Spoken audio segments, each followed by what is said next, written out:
सच कहें तो कई बार यह लगता है कि इस देश में आम आदमी की मौत सिर्फ एक नंबर है। सरकार किसी की भी हो, जान की कोई कीमत नहीं है। मरने वाले लोग जो हैं वो बेनाम, गुमनाम और बस इतने मरे उतने मरे, उसकी गलती इसकी गलती में खत्म हो जाते हैं। कभी सबक नहीं लिया था। प्रयागराज में महाकुंभ होता है, वहां पर भी कोई सबक नहीं लिया गया। अल्लू अर्जुन की पिक्चर में भगदड़ मचती है, वहां पर भी कोई सबक नहीं लिया गया। और अब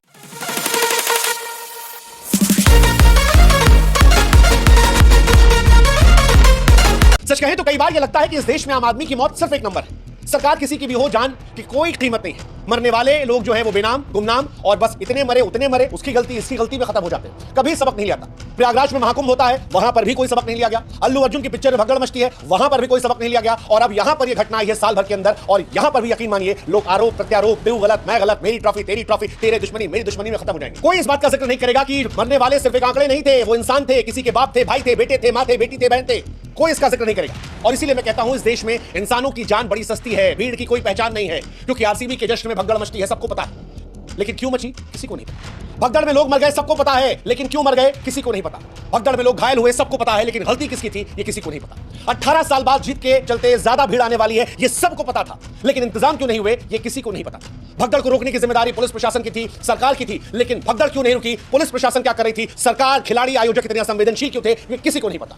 भगदड़ के बीच लोग मर गए, ये सबको पता है, लेकिन जश्न क्यों नहीं रुका ये किसी को नहीं पता। और इसीलिए आज सवाल है जो पूछे जाएंगे, क्योंकि एक भारत में दो भारत की तस्वीर सामने आई है। सवाल पूछे जाएंगे कि 18 साल बाद आरसीबी की जीत पर भीड़ उमड़ेगी, जब ये जानते थे तो इंतजाम क्यों नहीं किए गए। भीड़ प्रबंधन की जिम्मेदारी लेने वाली पुलिस कहां थी। खिलाड़ी, आयोजक, मुख्यमंत्री जानते थे कि हादसा हुआ, फिर वहां पर असंवेदनशीलता क्यों बरती गई, क्यों जश्न नहीं रोका गया। क्या 18 साल बाद मिलने वाली ट्रॉफी 11 जिंदगियों और 25 घायलों से बढ़कर है। इन मौतों का जिम्मेदार कौन है, कसूरवार कौन है, गुनहगार कौन है, ये सवाल पूछे जाएंगे। और सबसे बड़ा सवाल जो बार बार पूछा जाना चाहिए कि सबको पता था बाहर लोग मर रहे हैं, इंटरनेट पर छाया हुआ था, हर आदमी के मोबाइल तक पहुंच गया था, लेकिन इसके बावजूद बेशर्मी से अंदर उत्सव कैसे जारी रहा। क्या ट्रॉफी दिखाने की जल्दबाजी इतनी ज्यादा थी कि 11 मौत की खबर को नजरअंदाज कर दिया गया। क्या यह सिर्फ इसलिए था कि राजनीतिक मंच पर छाती ठोक कर दिखाना था कि हमारा प्रदेश से यह हुआ है।